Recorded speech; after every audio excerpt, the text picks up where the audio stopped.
This is Wifed Up Now What? I'm your host, Coriel, and this podcast is all about marriage management advice for millennial wives.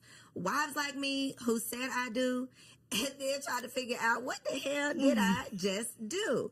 So many of us were taught that getting the husband was the hard part, but what I'm realizing is that managing the marriage is where the real work comes in. So we have two wives in the building today. We got my girl Taccara and Mecca in the studio. Hi. Welcome to the show. Thank you. So for the people who are not familiar, start by just answering simple question: how long have you been married? And is this your first marriage? That was not a trick question.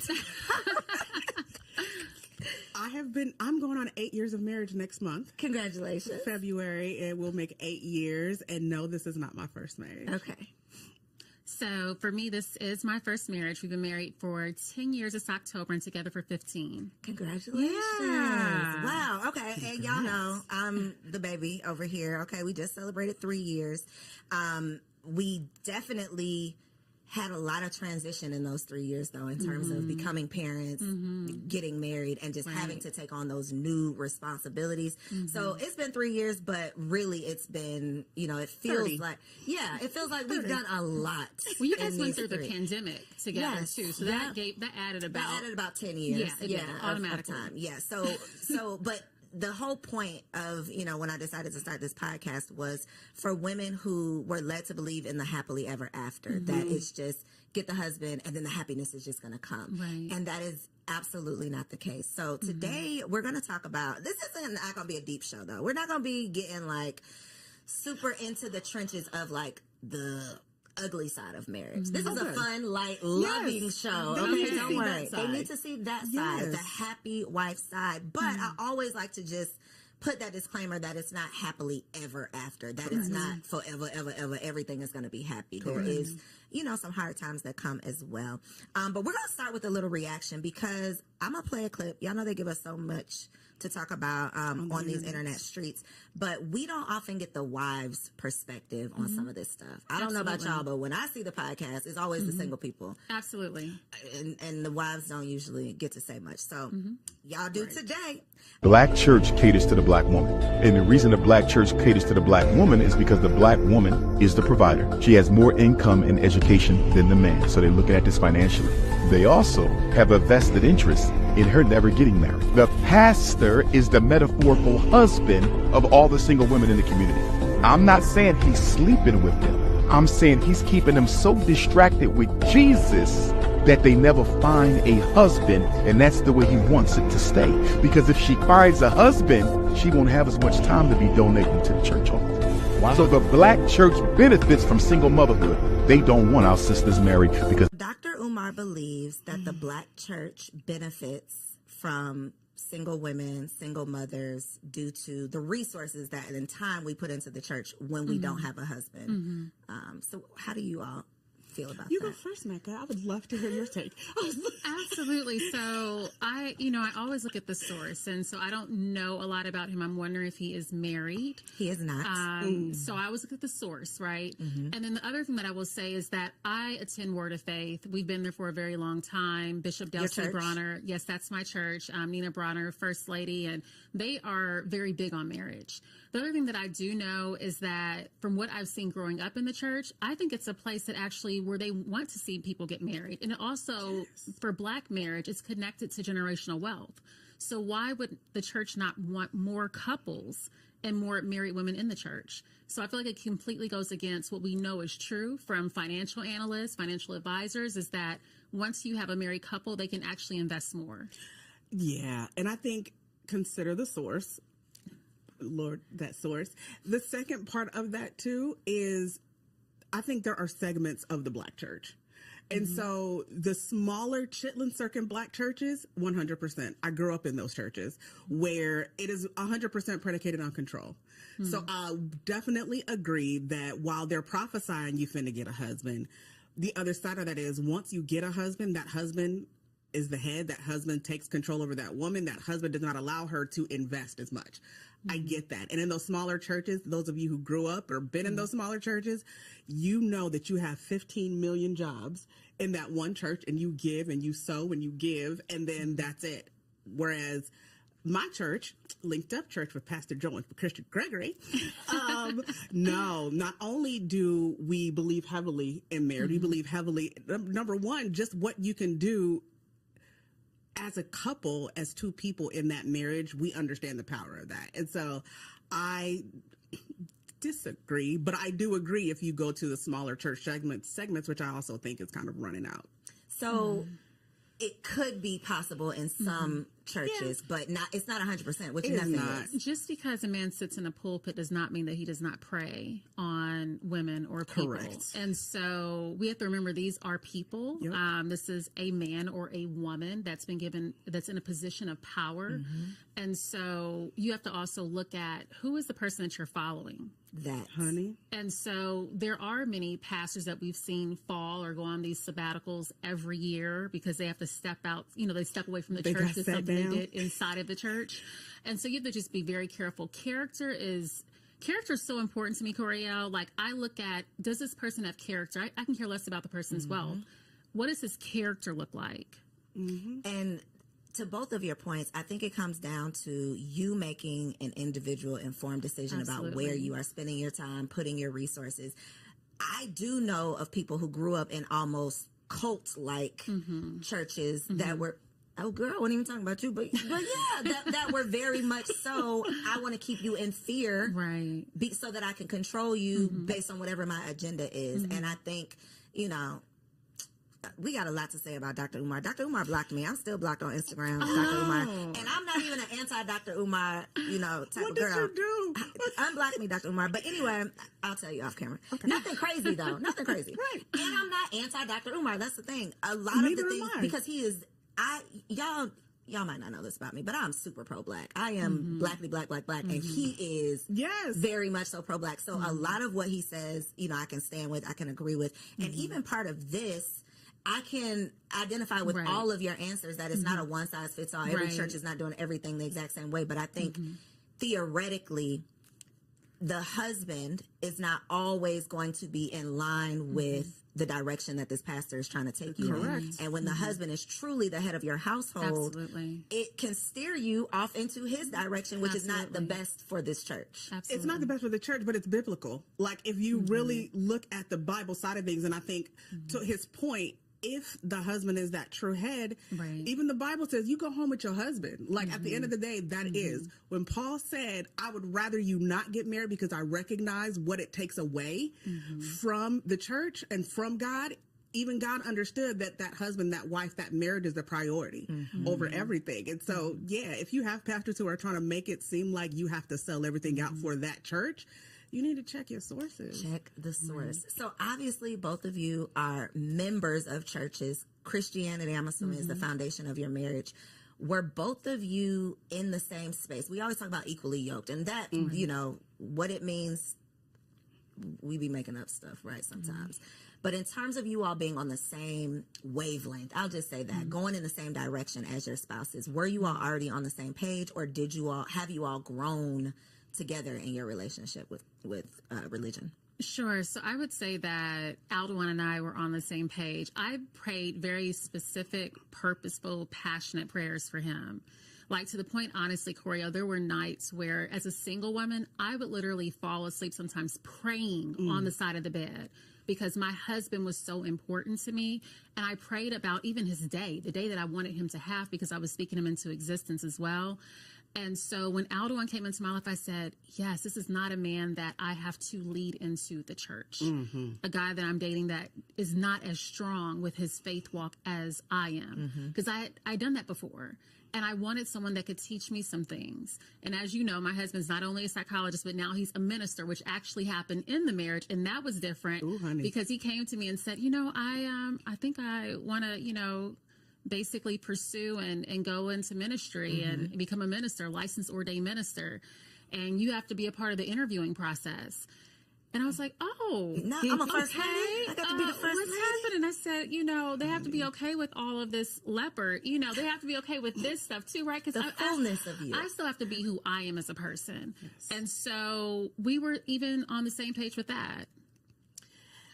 I'm going to say no. Okay. I'm going to say no, only because I grew up in the church under the pew. When Kenyon and I came to each other, I was like, I believed in God, but I was done with the church. And I was done with everything that the church had took me through, to be honest with you. Church hurt is a real thing. The church hurt, and then having been married to a pastor. So let's talk about that a little bit. Not really. I don't want to talk about it. But when you consider that, like, you prayed for your husband, my husband had to pray me off the floor. You understand? Like, it was a situation where I was done, and then I didn't even want to get married again. And so we were together, we were kicking it. He lived in Ohio, I lived here in Georgia. He would come visit, I would go visit or whatever. And the only reason why we got married was, I tell people, he made me. He was just like, you have to marry me. If you don't marry me, I will not be with you, because I do not want God mad at me. And he was just like, I cannot take God being mad at me. So if you're going to be with me, you're going to have to marry me. And I was like, all right, let's do it. But you know, the funny thing is that actually goes to the point where it's like men know what they want. Yes. When single women even ask me, like, does he like me? Is it if I don't know what we're doing? I'm like, men know. And he's going to communicate the fact that he wants you, and he will pursue you. Honey, that's it. Yeah, he's going to come carry you down that aisle if he gets to. Drug me. So, to your point, if you have to ask the question, then you already know the answer. So one of the questions that came up on one of my, y'all know I host a million podcasts, but one of the questions that came up on another podcast that was like kind of controversial, me and my co-host completely disagreed, and I got to get y'all's take on it. And it is this concept of having your own stash. Now, I'm not going to say secret stash, but how do you feel? What is your perspective on a woman in a marriage having a stash of money to the side? So this actually came up.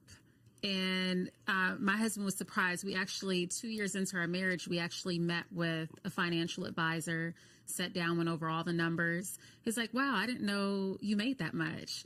Because our marriage is very much, some people would say traditional, where he pays all the bills. What I bring in is for retirement and for vacation and groceries and things like that. And so he's like, oh, I didn't realize you made pretty much the same as me. And I didn't realize you also had these other amounts. And it's interesting because I had to break that, because Aldoan, being the therapist that he is, was like, this does not work in marriage. And I was like, well, my grandma told me that I need to have something on the side just in case something goes crazy. And so that was the first time that we were both really transparent. And ever since we have been. And that just works for our relationship. Like, I know what he has, he knows what I have, but every couple's different. Like, we still have separate bank accounts, but he always knows what's in there. I always knows what he has going on. Was that because submission is the biggest curse word on the internet, right? I know. When you come to those situations where I feel very strongly this way, Aldoan already had his very strong stance as well. And I don't know that you disagreed or there, you know, he had to convince you or anything like that. But in a time like that, and maybe you can think of other scenarios that were similar, do you feel like at the end of the day, if we can't agree, I have to submit to what you said? Like, I'm just going to close down this account, whether or not I really, truly agree or not? We typically bring in an outside person. We have a therapist. So the therapist has a therapist, and that was a requirement for me with us getting married. So we have our own therapist. And so, yeah, there's been times that we haven't agreed. Anyone who has followed like our story knows that I wanted to expand our family. We have a blended household. He was like, I'm good. We had this one additional child together. I was like, no, I need to have another baby, because I will birth a nation. You know, I was willing to birth a nation for this man. Her name is Mecca, and she is birthing it all. Yeah. And so, but the thing is that we had to get on the same page with that, and it took five years. Mecca. 5 years. It took 5 years of convincing. What was that like? And then I promise I'm going to let you answer about the secret stash. What was that like, though? Because that is one decision that I personally feel like if we are not in agreement, you're not about to be half dadding over here when I had this baby. Right. So it was a lot of conversations, a lot of tears. I'm going to be honest, a lot of tears, because when I'm not going to just say a woman, but I'll say a woman. When I feel like when you feel something in your heart and God is speaking to you and you're seeing visions and dreams, and I had very vivid dreams, going up an elevator with a little small toddler boy, him holding my hand, looking at me, and I was like, oh my gosh, that's my son. literally coming back down the escalator at the same hospital, Emory Midtown, and him being a grown man and me looking up to him because now I'm an older mother. That don't make me And cry. so when I saw that, I told him that dream, and I said, I have chills right now because I was like, God spoke to me, and I knew. And so a lot of prayer. I will tell you, there's nothing like prayer, because I started the Wives Prayer Challenge during the pandemic. And I said, well, you know, God has told me this, but I had over 1,000 women praying over my womb. Listen, they was all standing on business for her belly. Right. And you know what? Women talk about all the time, and I've heard a couple of women pastors that have told me about this, and they've said that pray for your husband, like in his prayers too, and just how he thinks. And so Aldon, actually, he was the one who woke up and said, God told me to give her another chance. And for 3 months, he went hard in the paint. Because before, let me tell you, I was putting a little bit of maca powder inside the smoothie. I was like, all right, what type of potatoes I need to chop up? But my husband knew what he was doing. He was like, you have to catch me up. Like, no. So we had to be in alignment. We had to be in alignment. And once we were, it happened. So to answer the question about submission, if push comes to shove, if you sit down with the therapist and the therapist says, Aldewan is right, do you feel like, okay, I'm going to submit to that? Absolutely. Absolutely. Because my husband is the leader of our household, and I am perfectly fine with him being the leader. That's where he's supposed to be. That's where God has positioned him. But I have to trust. I have to feel protected in the marriage in order to feel like I should be able to be in a place to submit to him. And he makes me feel that way. I think that is where the negative aspect of submission comes in. It's you did not choose a partner who you can trust yourself to submit to. Right. So now the thought of submission is just, it's a curse word. Right. It's like, no, you made a bad choice. Right. Yeah. And that is what needs to be evaluated, not the concept of submission. They don't trust the leadership. That part. Yeah. And that's the thing, too. I think just going back to the grandmother, what our grandmothers used to tell us, right? Grandmamas, great-grandmamas, everybody had those conversations with their daughters, their granddaughters, and everything, because back then, number one, they had no other choice. They couldn't work. They couldn't do anything for themselves. They couldn't provide for themselves. They had to rely on that husband. And they had partners who they could not trust. Granddaddy had maybes all around the city. And so she really did have to depend on herself. And so that's why she had to have that stash. Me on today, the same thing. Yeah, we had that conversation in our book Covered. We talk about that. There should never be a thing where your spouse has to wonder what's going on in your life. And that's any area. That's money, that's whatever. And so if there's no open book with finances or anything, then again, can you really say you trust who you're married to? Right. Ooh, one thing that came up that I personally have experienced, and I'm still kind of working through it, is the business part. I have no problem in any other area, but I feel like this is my business. You know, this is my baby, you know?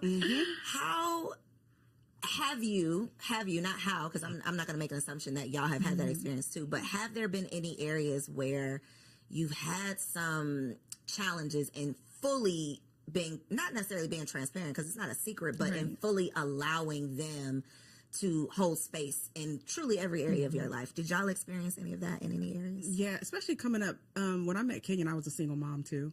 I've been a single mom. Even when I was married before, I was still very much a single mom. So, you know, that sort of thing where you've taken it upon yourself to handle and carry and do everything.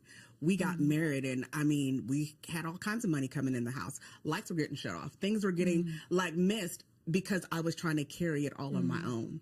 I was trying to do everything because that's what I've always done. And he was just like, where do I fit in? Like, you can't invite me into your life and not provide space for me. So where do I fit in? And so it came to a point where like he had to just take stuff off my plate because things were falling apart, but I didn't know how to fix it. I didn't know how to carry it all on my own either. And so we had a big old blown up fight where me coming from abuse, and he would like yell at me sometimes, like, why are you not asking for help? Like, seriously, what is going on? And he's just like, I feel like you don't have any room for me here. So what do we have to do? And so we literally knocked down, drag out fight where we had to lay down little things. Babe, okay, here are all the bills, do all this. You take care of all of that because I can't, if my brain is over here, I can't have space for it over here. You take that. And so we had to work through every little detail of my life to give him space, and then for him to help me feel safe in that space because it wasn't always easy. That is big. Again, yeah, I just be really host this podcast specifically for myself because I just be like, girl, I'm trying to be wifey for life. You help me over here. One thing that made me think of though, and I, was not a single mom, but I got married later. So I had this independence. I was already not stuck in my ways, but I had been accustomed to doing things the way I've been doing them. Right. And handling all of the things, not having someone to ask to do this or do that. And my dad came to visit. The last time he came to visit, I had not went and got soap for the guest bathroom. And so my husband came downstairs and he's like, you ain't even getting no soap. And in my mind, I didn't get the soap because I had checked off 1,000 other things that I had gone to get. Yes. And it was in that moment that I realized, because at first I was like, damn, how could I forget the soap? How could I forget the soap? And then I'm like, wait a damn minute. You ran to 25 other stores. You did a million other things. Of course you forgot the soap because you were trying to do all of it. And so I think so often we don't ever have that moment where we pause and say, well, wait a minute. We just beat ourselves up or we feel like we're, failing. Yeah. And it's really that self-awareness. It's knowing that it takes an adjustment and it's not just going to be, he can't read your mind. That's another thing too. He don't even know about the soap. He didn't even have an opportunity to help out because I didn't ask for help. We've even created like a business, like even in the home, we have conversations. My mind goes a million miles per minute. You know this. You run a business. When it comes down to it, we'll say something, and as long as you told me yes, I'm running with it. I'm going. It's done. Like that's it. It's already done. Yeah, that's it. And so it got to a point where that would happen, and he would be like, "But that's not what I said. That's not what I meant by that." And so now we have conversations, and I'll follow it up with an email. I mean, like, just so we're on the same page. Right. I love that.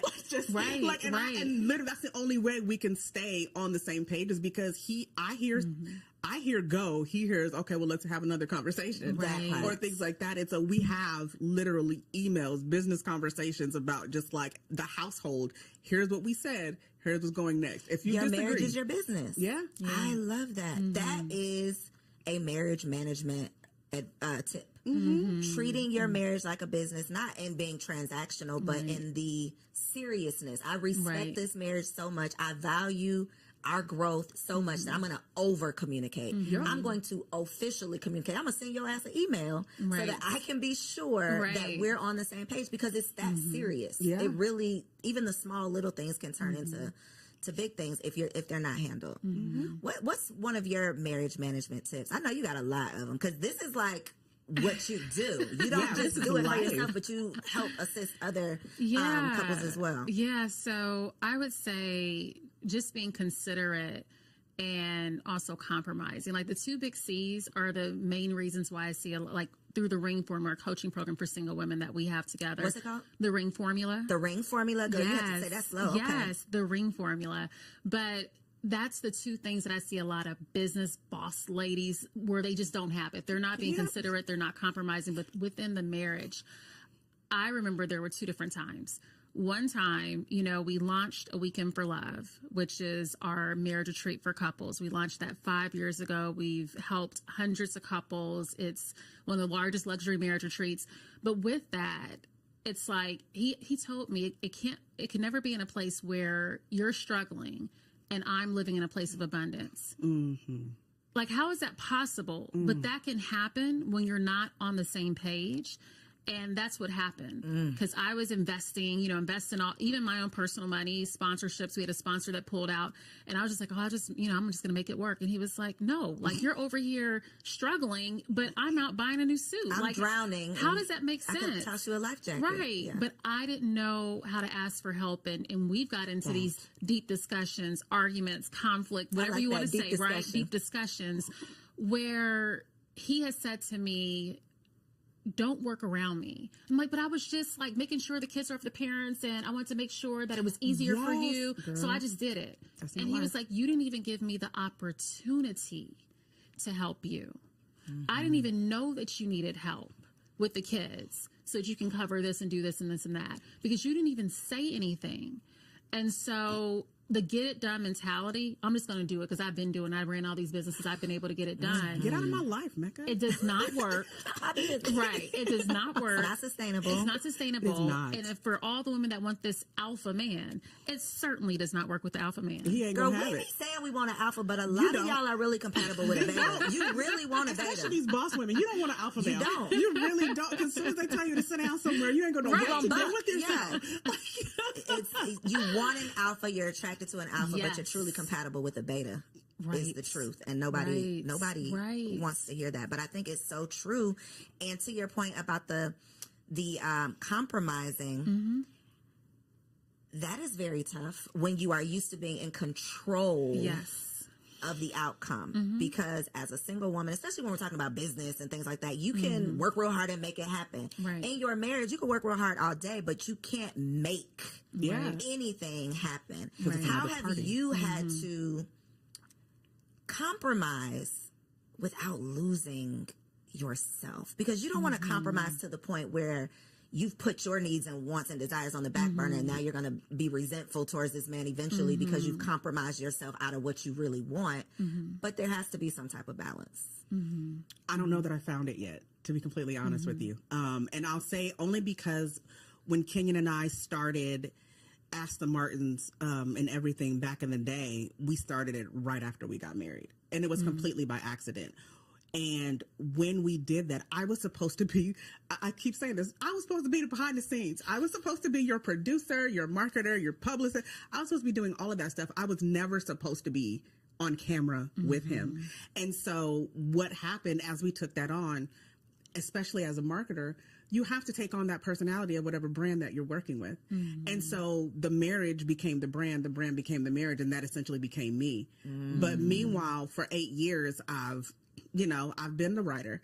I've been, had books in me. I've been had things in me, but I've put everything on, Ask the Martins. And so over this last year has been extremely challenging for us because I did write my first romance novel. I did release, a bunch of different fiction things that I've been working on. And he was like looking around like, okay, what the hell you think you're doing? Like, where do you think you're going? Like, this was What's that all about? Like, and so we had to have some very, what did you call it? Those Deep discussions. Deep discussions about really me finding my voice and discovering who I am on this side of things now, because he hasn't even seen another side of me other than that. And so it's been a good, big journey of, okay, so this is who you are now. And he's had to then usher me through my imposter syndrome, my anxiety and everything, because now I am stepping from us outside of him. And then what does that look like? And how am I supposed to feel? So I'm still learning who I am outside of that. My identity. But I think the trick, even in this journey over this past year, is having a partner that says, I'm going to invite you to be yourself and receive you being whoever it is that you're becoming in this season. Instead because of being threatened by it. Yes, exactly. Especially when the other option is you all together. Yeah. And that could be a threat to his identity, you finding your identity. Correct. So I love that. Yeah. Choosing the right partner is what it comes down to. Everything. What about you, Mecca? So the first 2 years of the marriage, I will say that I lost myself.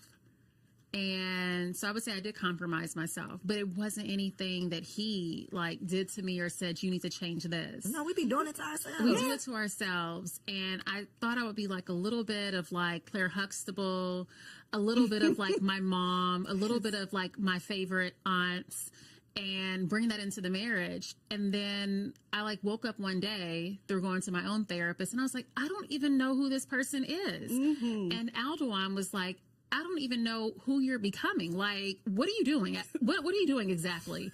Because we had our own separate brands, in the city, the things that I was doing with the health and wellness programs for women. And, he has his book, The Ring Formula, doing all of that, speaking engagements. We had two separate identities.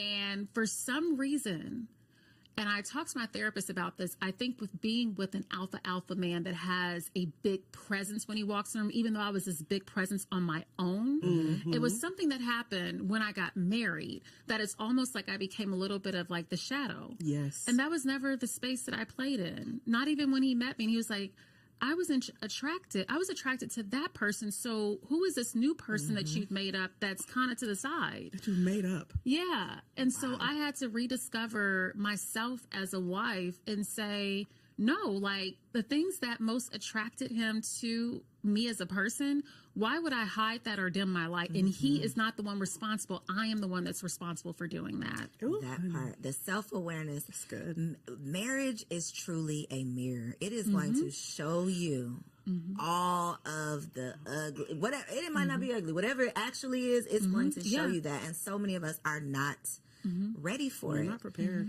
What would you advise, or would you, not what, would you advise or recommend individual therapy? I feel like I know your answer, but individual therapy prior to getting married, because we always focus on premarital counseling for the couple. But if you enter into this marriage with all of your individual issues and you're not aware of them and you're not working on them, that's just more baggage that you are adding. So did you all do individual therapy? Do you still, you mentioned that you still have a therapist, but because that's a part of marriage maintenance.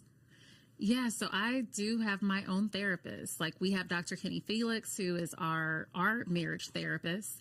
And then I also have my own individual therapist that I go to, which was hard in itself because it had to be someone that Aldewan didn't know, that wasn't a friend. So that like narrowed down my options. But I have someone who's amazing, and I've been with her for a long time. But no, I had to do my own self-work first before going into the marriage. And then we also had the premarital counseling. But I'm a huge advocate of it. You know, women walk around, and I thought about this earlier today, Coriel, that there are so many women even that say it is hard for me to lean into my femininity when I have to carry the weight of the world by myself every day. I would love companionship. I would love just a little bit of a lift. A soft space to And land. the soft space is hard for them to get into. And if you think about everything that they're carrying, it makes total sense. You know, and so I say that to say that I'm a huge advocate of women having their own therapist, because, sis, you have to talk to someone, and you have to talk to someone that is an expert and not someone that's just your girlfriend, because your girlfriend who's not married can't give you marriage advice. Go to the expert. Please. So you, go ahead. I was going to say, sometimes the expert is not always the pastor. I'm going to just put that out there. Put that out there, too. It's not always the pastor. It's not always. So I'm going to come back, but I want to ask about you losing your identity when you became a mother. We're here to talk about Wifed Up Now What, but what you described as your first 2 years of marriage immediately put me back into becoming a mother. Yeah.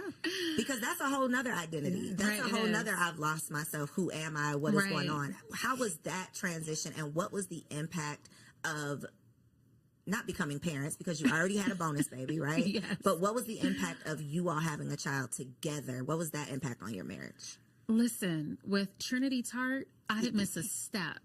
That is our daughter that we had together. Like you said, we have a blended family. I didn't miss a step. I was back to, med device sales, speaking engagements, the ring formula with Aldewan. I was back to all the things. My workout, you saw I was doing the lunges with the baby strap on, everything. Christian Tartt, that boy. It's always that boy. Yeah. So that actually has been the hardest. Like, my husband was like, you were losing yourself inside of him. Like, he was, even with breastfeeding, I breastfed him for 18 months. For Trinity, it was a year. And I knew that it was a moment when Christian walked up with a chip from, we had taco night, and literally walked up and went like this. Not dipping the chip. That's when I said, okay, it's time. It's time. If he can eat a chip and he's thinking he'll have a little dibble dab or something, it's time. But my husband was like, Mecca, you need to really stop breastfeeding for yourself, because as you know, with breastfeeding, you're connected. Yeah. I got to rush home. I got to get home. I got to do this. It's like, and so he's like, for your own separation, so that you can reclaim yourself. He was like, babe, I really need you to think about not breastfeeding anymore. And that was at the 18-month mark. And I cried about it and all of that, because it's, emotional. But yeah, I lost myself. And I will say, he's 2. He just turned 2. I am just now getting back to myself, Coriel. I had never had anyone take me for a spin like that. But this boy, these children, boy, he did it. They will pull something out of you. Can't nobody play in your face like your child. Yeah, it's the most selfless I have been. And I love motherhood. I'm enjoying it, but it was like I was doing things at the sacrifice of myself a lot with him. And my husband called out first. I was like, no, I'm not, being defensive. No, I know I wasn't, like, I'm still doing my things. I'm still working out. Meanwhile, I'm like drowning. I'm exhausted. I'm not making any time for myself. So yeah, I'm just literally getting back to it. And so sometimes it also takes longer. So if that's you, sometimes it takes longer, and that is okay. You have to appreciate the differences that happen with each child, or maybe it's your first. Yeah. Which question? Well, I can move on. We got a new question because I really want to get into the fact that we all have amazing husbands. Let's go there. Let's go there. Because Valentine's Day is right around the corner. And even though we don't have to subscribe to these commercial holidays, Valentine's Day can be every day. Yes. But one of the things that I don't think we talk about enough is appreciating good partners. So having husbands that we all appreciate, we can complain all day, but we're not going to use our time to do that. What are some of the ways that you enjoy showing appreciation for your husband? We got to give the wives some tips. Okay. I think, and you correct me if I'm wrong, both of you with husbands, I think for men, a big part of their love language, I don't care who they are, is that words of affirmation. And it's easier for me because me and Kenyon literally live day in, day out together. Like, we're in the house together all day, every day. And so that's just us. But I think there's something to be said about people who also appreciate the journey of where they've come from. Because when we're in the house together all day, every day, I love you. Hey, thank you for doing that. Oh my God, I love you. Give me a hug. Like, we hug. We don't sleep in the same bedroom, but we get up and hug every morning. Pause. Flag on the play. Say that one more time. We do not sleep in the same bedroom at all. Like, well, that was not on my cards. Okay. Let's go there. How? Why? Please tell us about this. It started out as me snoring. Okay. And so that's how it started. But we have very different rhythms in how we move about our day and how we wake up or whatever. And so he has his room. I have mine. I wake up. Most mornings I'm up by 3:30, 4 a.m. Wow. So, and he's not up probably until about 7. So when that happens, I'm up, I'm moving around. By that time, I've gotten a walk in sometimes, or, I've gotten my work done. I have a very specific schedule. And if he's there, sometimes he'll try to hold me back and pull me back into bed. And I'm like, okay, no, but I got things to do. But it also makes the marriage a whole lot more exciting. I was going to say, there seems like there would be some benefits to... Oh, yeah. We plan our dates. We meet up in the media room, or like we do whatever. Like, we, depending on whatever. Wow. No rooms off limits for intimacy. Like, it's just, it's just a good move. But you have your own... We have our own... space. Yeah, space. Yeah. So the concept of like living in separate houses, I've heard of that, and this is very new. It's usually like older people, I feel like, with the separate houses thing. Yeah, older, yeah. But even the separate rooms, like, you get a lot of older people subscribe to that too. Yeah, but it's usually for bad reasons. It's not usually, and I mean, snoring, that's a challenge though. That is a real honest challenge. I snore like a trucker. So it's one of those things where I'm just like, I'm okay. Wow. Yeah. That's a different... And we're both introverted. And so we'll have days where like we've had, like today, I don't want to talk to him when I go home. So like literally I'll just be like, hey babe, give me a kiss, hug, love, whatever. And I'm going to my room. Yeah, I'm going to need some decompressing time. And he'll be like, all right, cool. Like introvert time. That is... He gets y'all are really living a mature marriage. That is very mature, because I'm going to take it personal. We've had to talk about the man cave, you know? You're introverted. I'm introverted. Are you really? Yes. Really? I can do this, and then I'm going to run out the door and put my head down when the cameras go off. But you can have a man cave as long as the woman can come in. You know, like I am up under my husband. So I would take it personal if he was like, I've been thinking maybe we should have separate bedrooms, but the fact that y'all didn't, that's but we amazing. didn't, and it was an accident. It wasn't. I feel like if he would have come to me and said, "I think we need separate spaces," I probably would have like threw a fit or threw something at him, one or the other. But it was the fact that it kind of became a natural thing where we woke up one day, we're just like, "Well, this is okay. Are we okay? We're good." Like, and I can bust in his room anytime. Like, anytime, cuddle up on his couch or like get with him, whatever. Like, it's never like a mine and yours. It's all right. Whose room we kicking it in tonight? I love that. Okay. So appreciating these good men, you're saying words of affirmation. All so day. making sure that you're hyping him up. I think that it's like the elementary school. A lot of people still have that very elementary school. If I like you, I'm going to be mean to you. I'm going to say mean things. You know, Black women specifically are not known for, not that it doesn't happen, but we are not known to be lovey-dovey with our husbands. We're like that with our children, but we are not known to nurture our husbands in that way. So the fact that you know that that's the love language, and then you actually are doing it, I think that's big. What about you, Mecca? So I had to relearn his love language. And the reason why I say relearn, we were together, we dated for 5 years before we got married. And for his 40th birthday, I gave him my birthday, like what I would have wanted a birthday, the red carpet, 70 to 100 plus friends, largest cake I could find, you know, tailored suits, spa day, all in one day. He was like, I thought the spa was it. We got to go somewhere else. I was like, yeah, I have dinner set up. He's like, well, cancel reservations. I was like, no, but our parents are going to be there. And he said, oh, tell them I'm just not feeling well. Like the spa's great. I'm just going to stay in bed. I said, no, it's actually more than your parents, like a few more people. He was like, how many more people? I said, a few more. Girl, I had a whole surprise party, photographer. Yeah, so it took some time, you know, for 5 years before I actually said, okay, that's my love language, the gifts, you know, that is not his. He is words of affirmation. He is also someone who likes physical touch, which I knew that about him. But the gifts, that's me. The big surprise, all the people, oh my gosh, that's me. It is not him. For your next birthday party. Yeah, you know. And so literally for his birthday this year, he said, and he's celebrating his 50th, he was like, you know, I just want to go to an island by myself. Ooh. That's what. Were you offended by that? No, because he's been saying that for a long time. Like, he just wants to take a vacation by himself. And as you know, with Aldoan being a therapist, he is talking all day, every day. Processing other people's stuff. All day, every day. So literally I can see him like floating in the pool and him being so happy because that's what he wants. And so you have to celebrate people the way that they like to be celebrated. I've heard married women say to me, if my husband gets me another red bottom or purse, I'm going to scream. Because their husbands are into that. They are not. They actually would like more physical touch. They would like words of affirmation. They would like for their husbands to be present. But he's going to buy them a gift to just pacify it. So you surely have to know your husband's love language. Loving them in their language versus wanting them to speak your language. Right. You know, he has to love you in your way, but you can't love him in your way. Right. You have to love him his way. Right. I love that.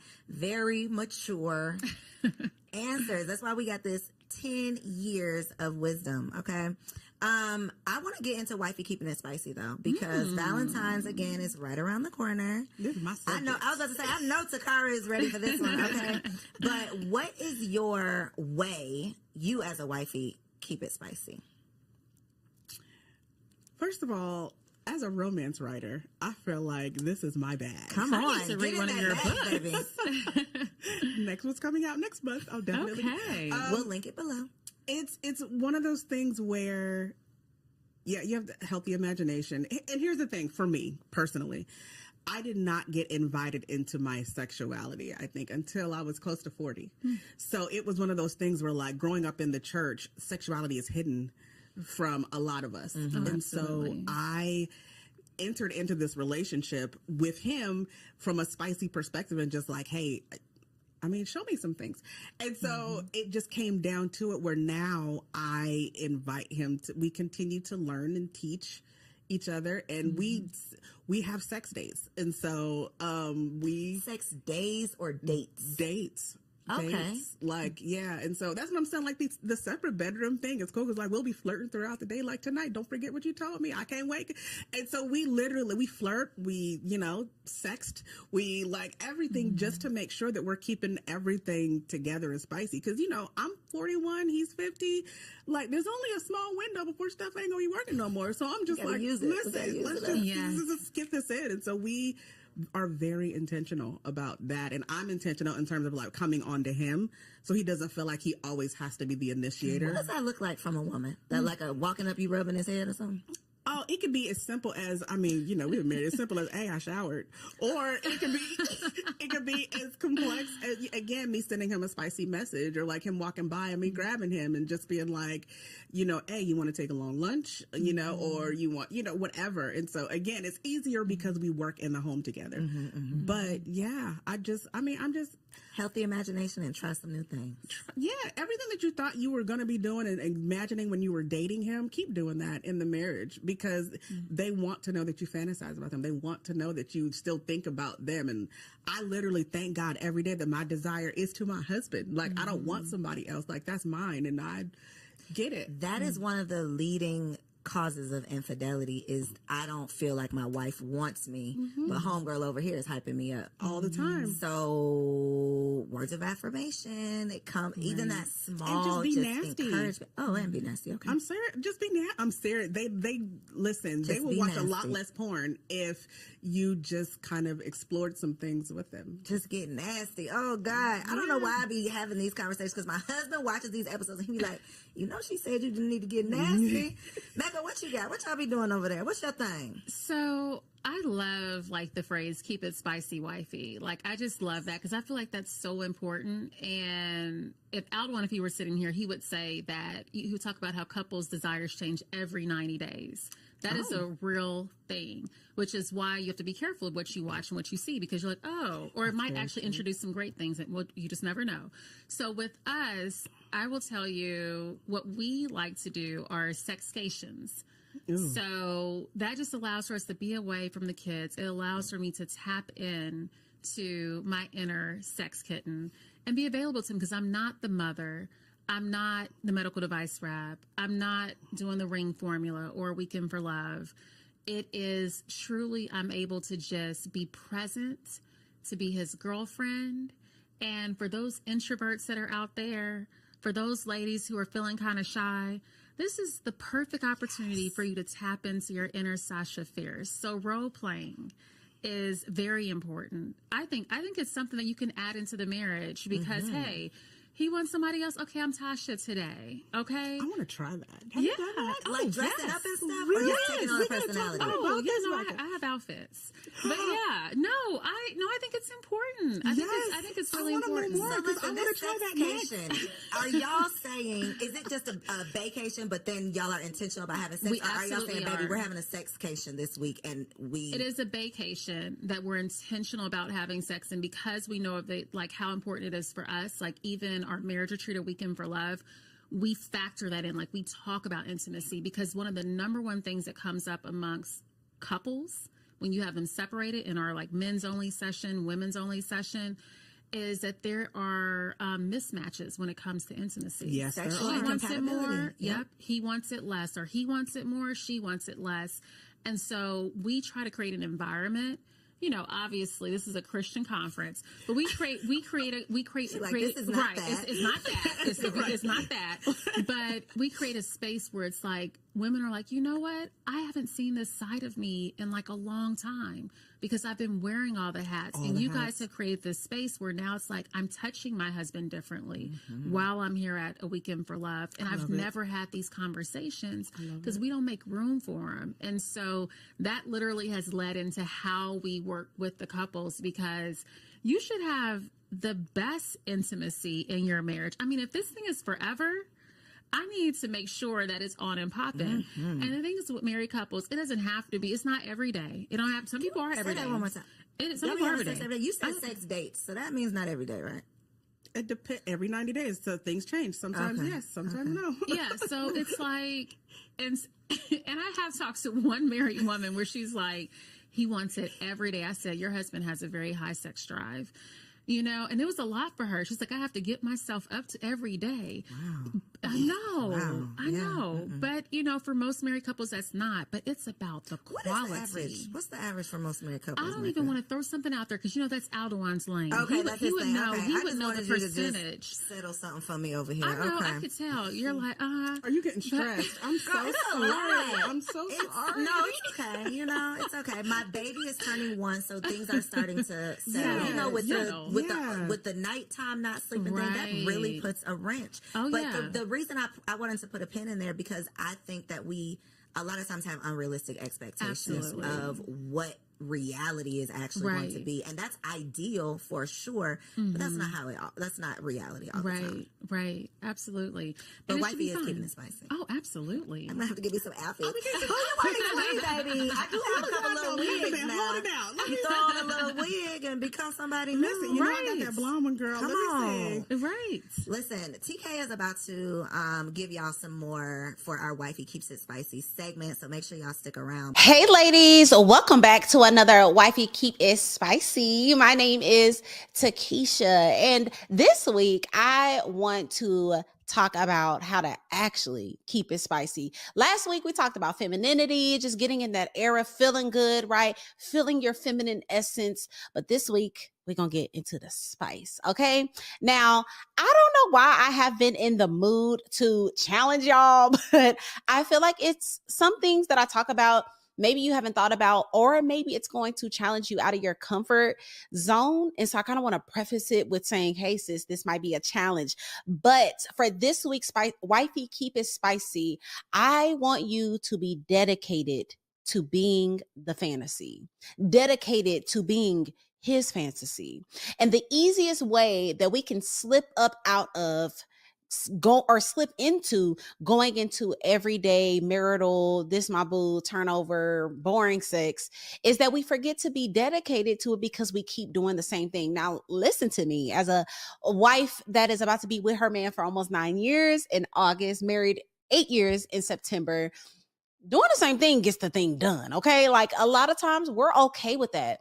But I always want you to keep him on his toes, keep him snatched up and obsessed with you. And we do this by being spontaneous. So let's dive into today how we can be dedicated to being the fantasy. This week, I want to challenge you to go ahead and take a trip.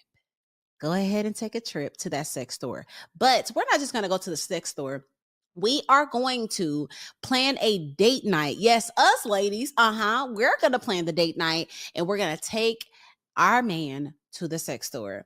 And what I want you to do when you get into the sex store, I just want you to take your time and explore. And I think that this is so beneficial, especially if you are new in your marriage, because maybe you have not explored all the options or all of the desires or all of the things that your man possibly might be open to. So just walk around, get cute. Maybe you going in and you got your mindset on, you know what?